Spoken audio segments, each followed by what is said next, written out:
Last December, I pulled oracle cards for every month of 2025. April and May both said the very same thing. No.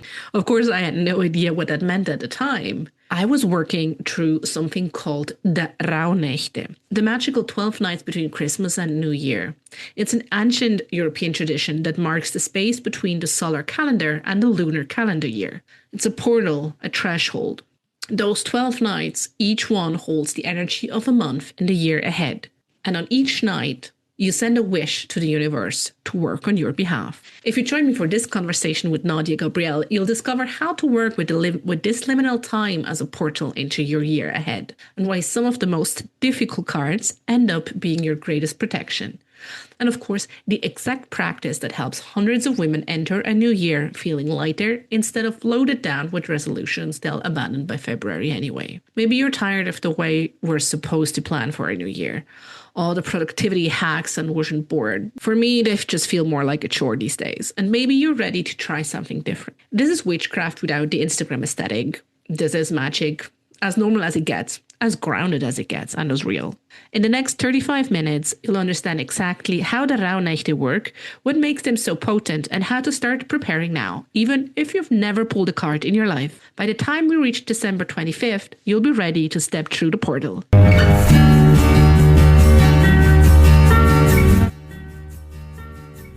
There's a different way to think about mental health, and it starts with slowing down.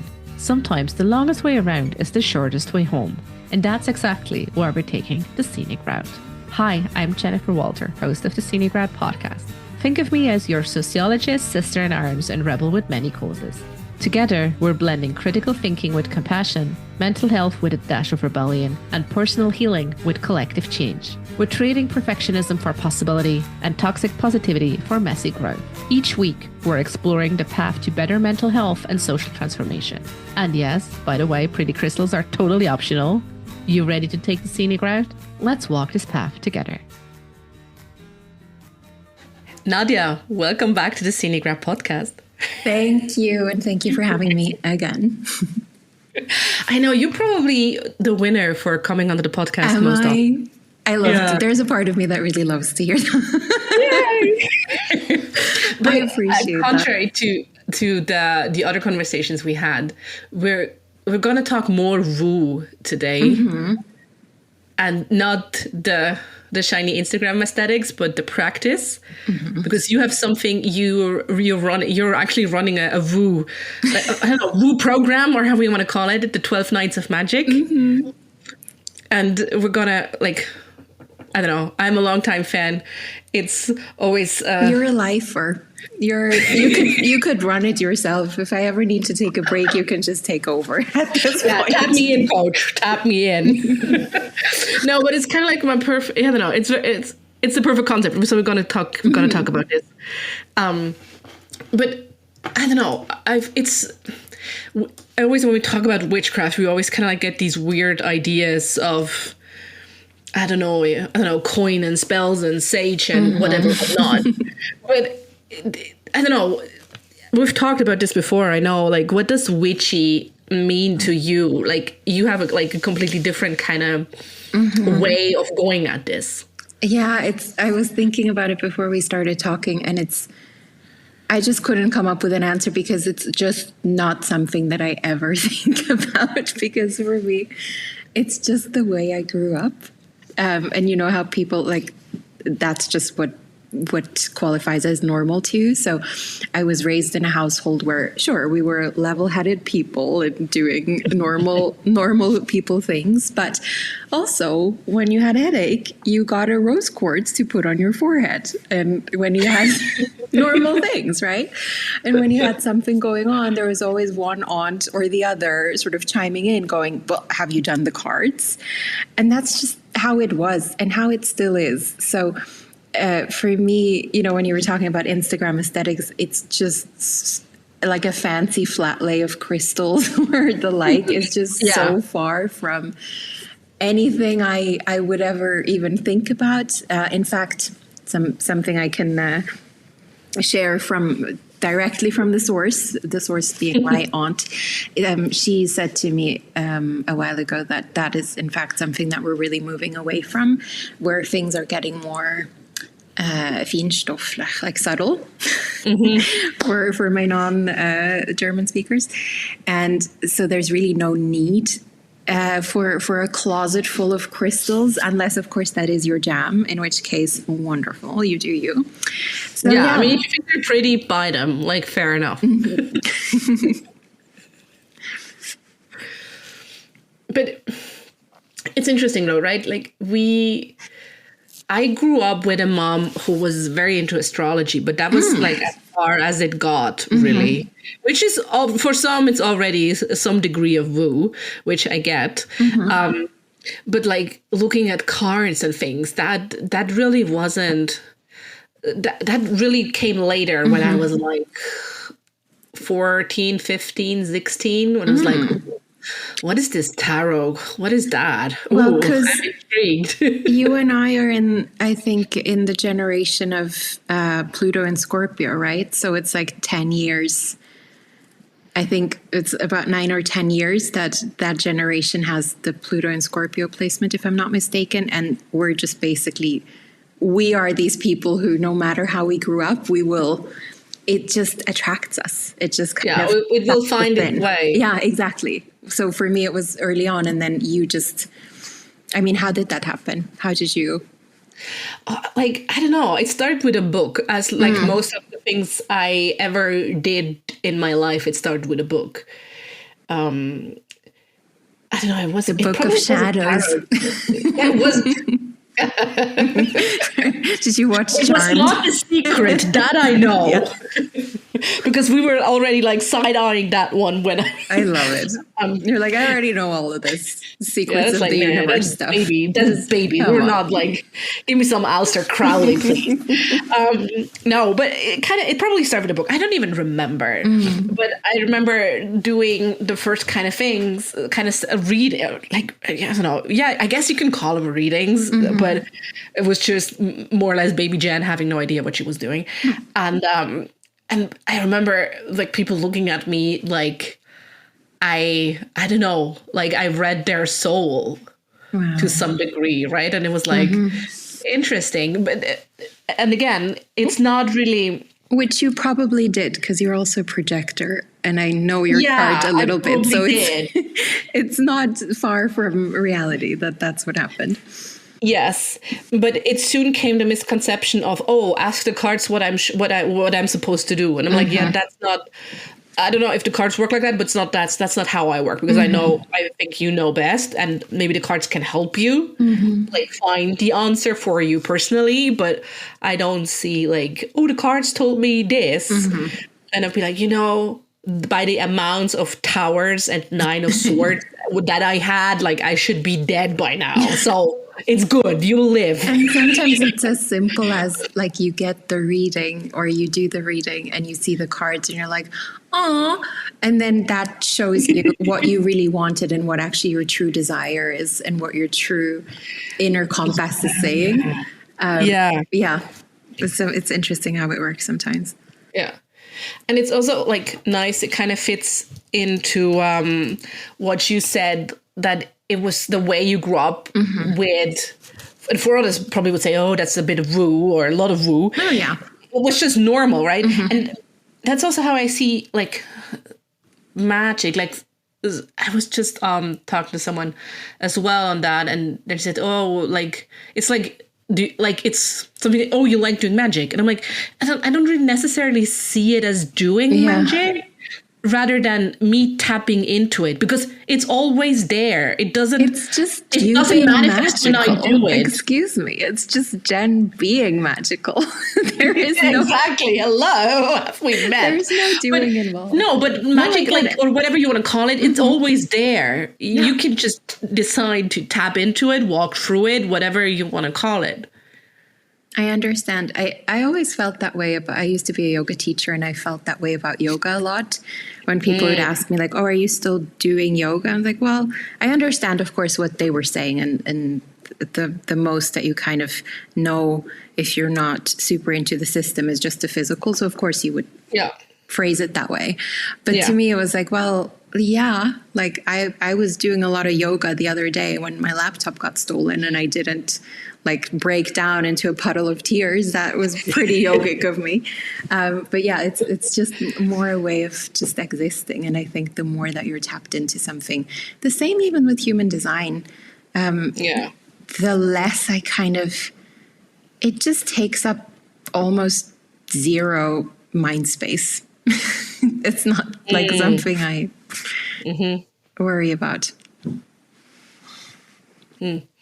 True. And it's really interesting to you like yeah. I mean, now with the yoga, we repackage it and call it resilience, which is fair. So, but I want to bring the conversation to what we promised before we gonna, I don't know, it's probably we're 5 seconds away from having a Sex and the City reference and then drifting into oblivion somewhere. And me doing some sort of accent, which I told myself, like, you're not going to do this to her today. Not today, Nadia. It's okay. You have my full permission. It's okay. It's okay. Or like this, we're not called Scenic Route for nothing. It's not called Highway. It's no, the podcast has a purpose. But like I feel so we really want to talk about the program you're running, the 12 Nights of Magic. So maybe people need to know the 12 nights refers to that kind of magical, mythical time between Christmas and New Year. And in German, we have this lovely word for it. It's called Rauhnächte. I don't think the English language has it doesn't exist because it's not part of the tradition or the culture. Exactly. Yeah.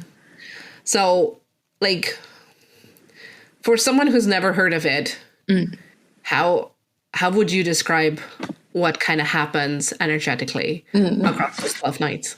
Well, I mean, what happens in the 12 nights stays in the 12 nights. But here's what I can say. As you well know. Unless you follow Nadia's or my Instagram channel, and we're always like, oh, look at what I pulled today.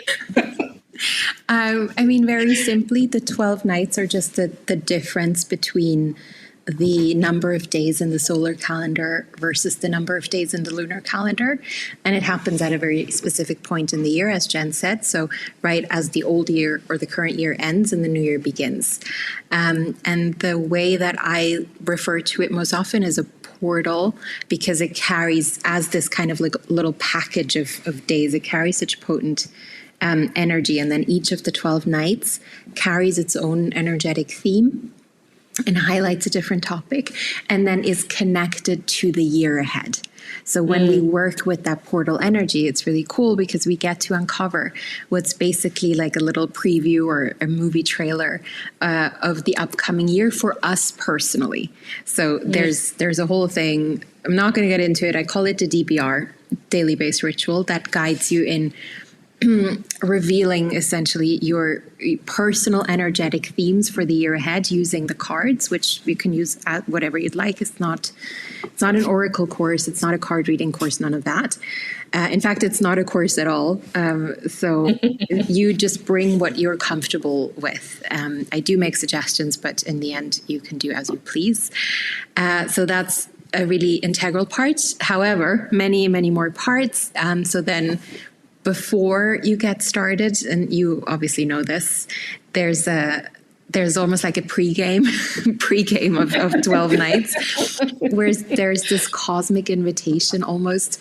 And I say these things and it sounds like it's just random stuff that I made up, but again, it's just the energetic sort of the prompt of the moment, like the energy of the moment, and you either sort of jump onto that surfboard and go with it, or you choose not to. It either is fine. But there is that particular moment prior to the 12 nights where there's a preparation period, because the 12 nights, the way I think of it, is kind of like the eye of a needle, or it's, a portal that we're walking through. And we're not able to walk through that when we're all bogged down and burdened and carrying all sorts of heavy baggage from the present year. So we want to enter it unburdened and feeling as light as possible with our hands open, right? Not like carrying the grocery. A lot of people are like, that resonates with many people right now, because we're like 2025, what a shit show. And especially right now, as we're recording, I don't know when this is coming out, but as we're recording this, we're in the throes of a brutal Mercury retrograde. And I think everyone's just at the point of like, okay, well then. we're next. And so that's what the preparation is about. I call it street cleaning, which can take many forms. So it can be actual cleaning, of which I happen to do and tend to do a lot. So you know, throwing stuff out, donating. I remember you had a whole list. You did a big declutter last year, I believe. I do that as well. I wash my curtains. I go through my cabinets. I recycle, like all the things. So it's physical, but it's also metaphysical. So it's settling affairs. Another thing, I pay all my outstanding bills, even if I didn't have to, like even if I could wait until January, I just want to get that sorted. I make my last orders, last investments. I want everything settled. And it's kind of like 12 Nights is like its own little universe. It's the 12-night cinematic universe. Oh, it really is. And I couldn't possibly cover everything, especially this year, because I have some fresh new elements I'll be introducing. But one thing I'll say, it's going to be really fun. And I have to also pace myself a little bit because I want to do everything. And then I'm like, wait, people could, like, it's also the holidays. Like, we don't have, there's only so many things we can do. But there is one thing I do want to say is there's a really gorgeous part. There's the wish fulfillment element. Where there's a practice in 12 Nights that you get really clear on your desires, and there's kind of a specific way we go about it, but essentially it's you give them to the universe to tackle for you, and then the feedback I get in the coming days, years, coming days, weeks, months, sometimes years, of just what happens with those wishes is, I mean, it's not called 12 Nights of Magic for nothing. It's really just so fun. And yeah, so there's a lot more with changing daily themes and little rituals. But as I said, those are really voluntary, and you can decide how much you want to lean into that.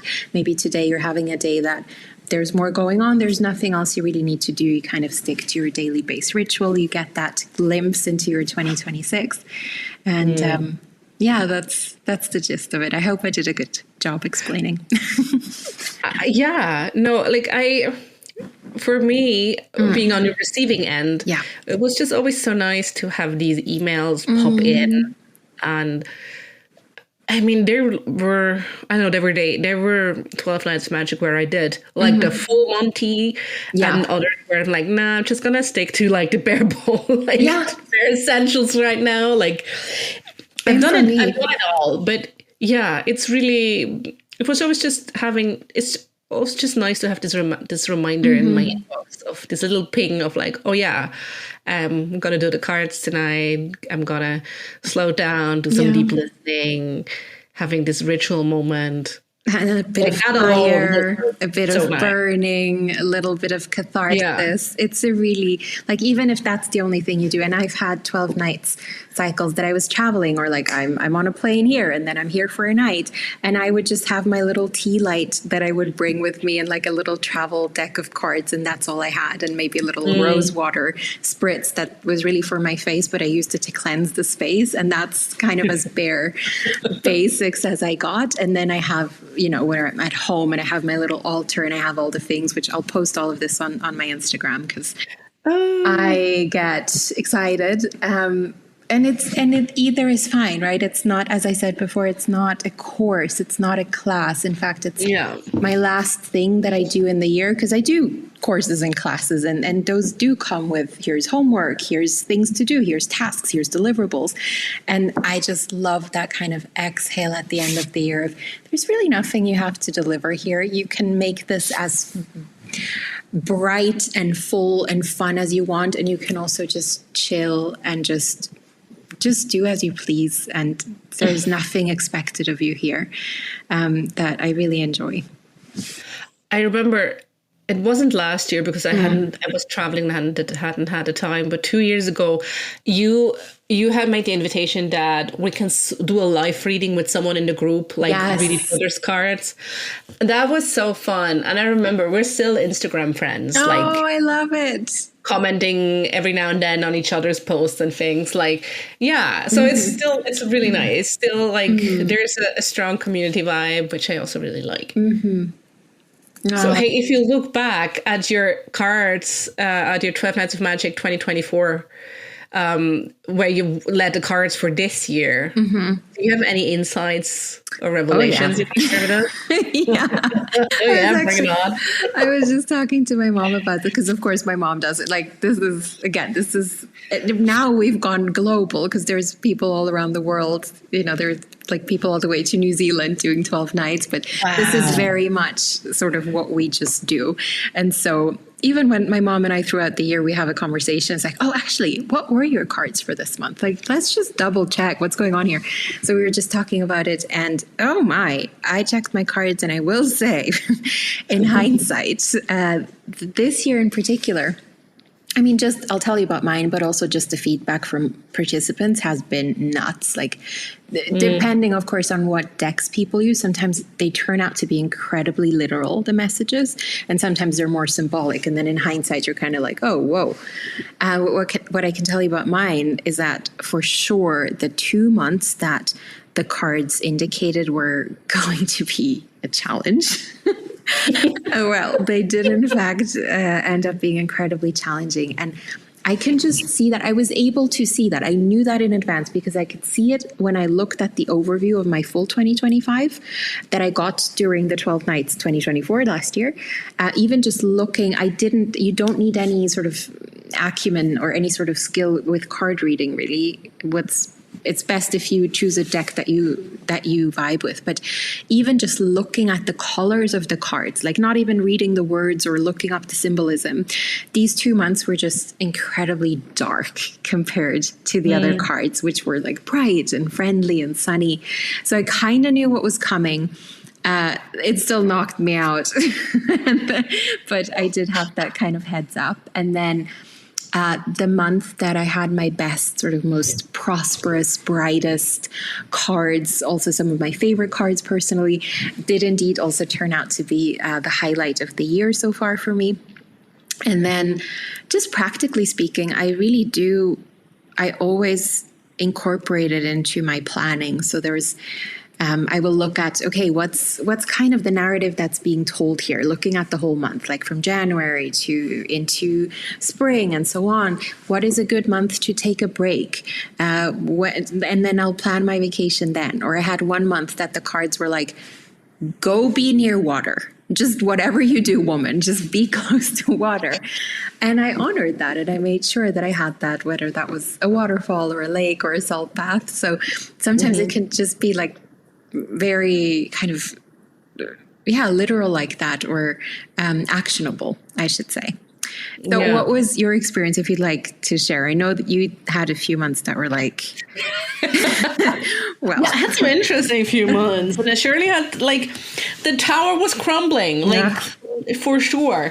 But it was interesting when I pulled them in December, like, so I have several decks I use, and depending on kind of like inspiration and what speaks to me on the day I pull them. And I worked with one Oracle card deck that has like also like, I don't know, different kind of Oracle sentences and stuff.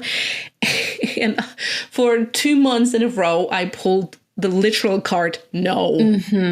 No. And I'm like, interesting. And you don't know why yet. April and May is going to tell me no. What is that no about? It's like, it's really like you're getting a trailer, but you're not getting the full story. Yeah, I was like, okay, April and May will be no, but I have no idea what this no could possibly be about. And so for me, January, February were really, really intense. Like I had a few things that went viral on social media, and that was like a lot. And then I really took a break. An intentional break, and then the April, May, the no months, that was kind of like the not so intentional break. Like I was well, but I couldn't, like, I have not recorded a podcast episode during the entire April and May. Like, I wasn't past, like, I just couldn't. It was literally just no further explanation. No.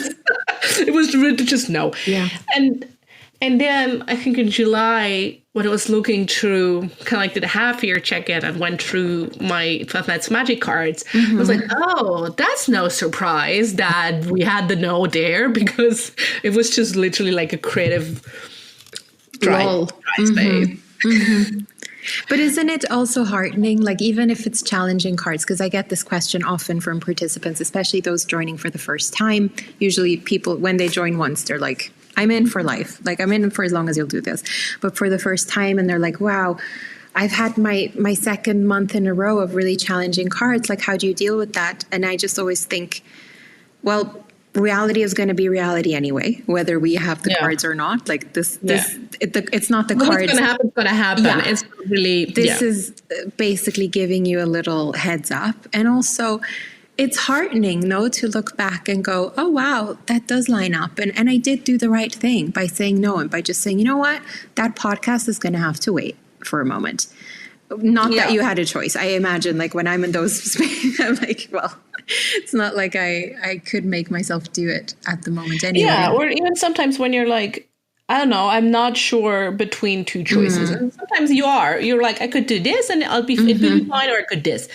Then, I don't know, I would go over or do, I don't know, I would do another card spread, or I would pick up the 12 Nights of Magic card and just be kind of like, okay, there was some, I had some intuition, I had some inner guidance when I pulled this card. So can I take this into consideration? Do I want to take it into consideration? Because it's not someone else telling me what to do. Yeah. It's you. And what I like about it is it's you yourself in your most detached moment, because you weren't, when you do a card spread for yourself in the moment, and I have done many, you're kind of like, right, you're already attached to some outcome, or you're already like, well, I want this and this to go this way, so I'm hoping the cards are going to give me that, where you do that, and then it's like, womp, womp, no, and the cards are surprise, like, nah, that's it's not the how tower, it works. it's the moon. But when you do that in that 12 Nights of Magic window, it's kind of like you're detached from it. You can just do that from that kind of space between space and time, where you're not yet in the thick of whatever that month brings, and you get that glimpse, and you don't even, it's going to reveal itself. Like the whole picture, as I always say, it's going to get painted as we keep going. But I like that. It's like, it's almost like the most like pure insight that you can get without you sort of starting to interpret.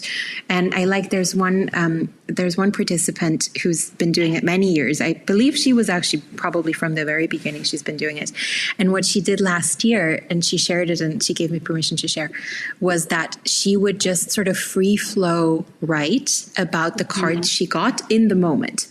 And just kind of, here's what I'm seeing, and here's like the energetics of that, so that when you're then actually living through that time, you have that. And again, it's that kind of pure interpretation where you're not already swayed in one direction or the other, or you have loyalties, or you have certain things that you really want, and that this is really like grating. And so I really like that. I like thinking about it that way.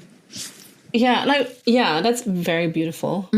Also kind of like circling back to, and I think this might be helpful for someone who is like, maybe I want to join this year. Like what you said about, I'm not sure, like all, like, I don't know if I get like dark cards or bad cards in air quotes, where I'm like, well, I mean, I didn't take the no card as like a bad card. No is a very empowering word, right? If you say no, like, then I don't know, it's very an act of resistance a lot. And protective. Also, like it can just be a protective 100%. Measure. And I know sometimes it also comes from, if you're new to this, you have these, I don't know, I feel especially with the tarot, you have like death or the tower, and you're like, oh my God, the death card. But it's like, well, yes and no, right? It just means changes. And when I had the tower, I wasn't really like, oh my God, like everything is gonna like crumble and like crumble into misery. But it's like, well, I don't know. It's actually a good thing that we're gonna demolish what was not meant to last anyway. And I mean, none of these cards are good or bad, right? There's always, even the death is a rebirth in itself, because what else? Yeah. So I will say this, you are giving the very wise sort of advice by saying, there's like, it's a good thing. And I will now give the kind of good, like, we're playing good cop, bad cop. Yes, exactly. So I will also say that it has happened in the past. Well, yeah. If I had a few months, like, it's up to you what cards you use. So you just put that tarot deck away, baby, and you just take out some angel cards, and they're not gonna tell you that everything's gonna go to shit. They're just gonna be like, angel of yeah, calm, just take all the pretty like soft cotton candy cards, and then I do it sometimes. If I'm in a moment, it has happened where I'm in a moment that I'm like, I can't handle it right now. I just need a soft, gentle insight. Sure, you can also, I mean, you could also just do it with like a positive affirmation card deck, and then you have a different positive affirmation each month. I had one woman who was doing, she was pulling essential oils, and I love that. Interesting, because those carry their own frequency and their own vibration. I mean, I do pull Arazoma cards as well. I remember you do. Yes, I remember you do that. Oh, I love that. Man, I think you were the one who told me I should print the Scenic Route digital affirmation cards and make them into real cards. Yes. Damn. Here's your project. Another year gone by, not done that. No, listen, you still have a month. This can still get done. Okay. Oof. Now, okay, that's a challenge. Otherwise, there's always 2026. Oh no, there's always 2026. Yeah. Because I'm like, okay, I have to tune into whether this is like really stressing me out or like challenging me. Challenge is okay. Stressing out is not okay. You just say no, Jen. Yeah. You just so. Look, I'm mindful of our time because before we recorded, we said we're going to do this. So this is going to be like a breezy little 20 minutes. And now look at us. We're still at a 29. Like it's cool. It's fine. It's fine. But we did this very intentionally because this is the time where you just should get your glorious self outside, take a walk, get some fresh air, listen to us chatting about woo stuff, and then come join us inside 12 Nights of Magic. Please, if you feel called. Where can people find everything so they can sign up and join us? NadiaGabrielle.com/12NOM, 12 nom. Okay, we're gonna link it in the show notes for sure. Right? It can be found. If someone wants it, it can be found. Yeah. If it's meant for you, it can be found. Although do you still do that with the funny URLs, with the funny number combinations? Oh, I do it all the time. I didn't do it for this. It's really tricky to find something. It's like /S23. I still do it, and but not for this, because I wanted this to be sort of like simple. Makes sense. Thank you. I have one final question, because we're still we're still a few weeks away from 12 Nights of Magic. Yeah. And for anyone who feels like the world's very heavy right now and is waiting for 12 Nights of Magic, like what's kind of like one, shall we call it magical truth, or I don't know, wish that you could be like, this is like something small that people always underestimate, but it's really like you can really borrow this to steady yourself, and this is just really helpful. Do you have something for us? Well, there's a book I read recently called The Relaxed Woman by Nicola Jane Hobbs, who's a psychologist. And there's one sentence that wasn't even like a super descriptive sentence or anything. It's a short little sentence, but it stuck with me. It stayed with me, where she said, "It's safe to potter." And of course, she's British, so she would say it much more nicely. She'd say it's safe to potter. But I just love that. And the whole book, I mean, is really worth a read if it's okay. But I think, especially with, I mean, in the Northern Hemisphere, we're going into winter, which is a season of going inward and reconnecting to ourselves and slowing down, which I know is not always what's reflected to us in culturally or societally or just by what's around us. But traditionally, it would be that. And I think each of us also feels that. So that just invitation of, it's actually okay to do that. It sounds so basic. And I sometimes, when I read books like that, and I think to myself, it's such a sad sign of our times that there's a need for information like that to exist that tells us that it's safe to rest. Like, should that not be something that we intrinsically, internally have? Well, not anymore. This reminds me of that I have a lot of coaching clients as well who are like, well, when I tell them, like, let's brief for a moment, they're like, well, but that's not what I paid you for. I don't have time. I don't have time to breathe. Yeah, but when was the last time you actually consciously did a few rounds of breathing? Listen, Jen, it was a while. I was listening to this book. I'm sorry to interrupt you. Let me just. That's fine. On the note of breathing, I was listening to the book, which is how I know that she has the sweetest British accent, and she literally, it was so funny. So I'm listening to this book. I'm like, yeah, this is great. I'm doing my dishes, whatever. And then she's like, well, this is take a moment to just 1 minute of doing nothing. I'm like, excuse me, I don't have time for that right now. Like I'm like doing my laundry, and it's just, and on the other side here I am going, wow, like it's crazy that as a society we need these books telling us it's okay to do nothing. Yeah, well, that's clearly where we're at, because I got the post-it. Thank you. Yeah, no, but it's a sign of our times, and it is. This just means like we're not like, we're also in this society. We're like all the healers and spiritual people and artists and whatnot. Like we're all in this together. We're also in this society. We're not exempt. Think of our grandparents, that generation, and giving someone of that generation a book of like How to Do Nothing, which I think is a book that exists, and I think is a book that I read because I was drawn to it. And they would just be like, oh, okay, because they didn't need that. They didn't have 24/7 on personalities and like an email arriving at any. Yeah, I mean, this is a different topic. I totally veered off track. And I do believe I interrupted you, which I'm so sorry. But I did. That's fine. It's just another like gentle nudge that it's soon time for 12 nights of magic, and we can all and it's safe to potter. That's what I wanted to say. It's safe to potter. Yeah. That's my one takeaway, or one of many takeaways, but one big takeaway from that book. I just thought that was such a lovely sentence. It is. Thank you so much for sharing this with us. My pleasure. And thank you for having me here with me on the Scenic Route podcast.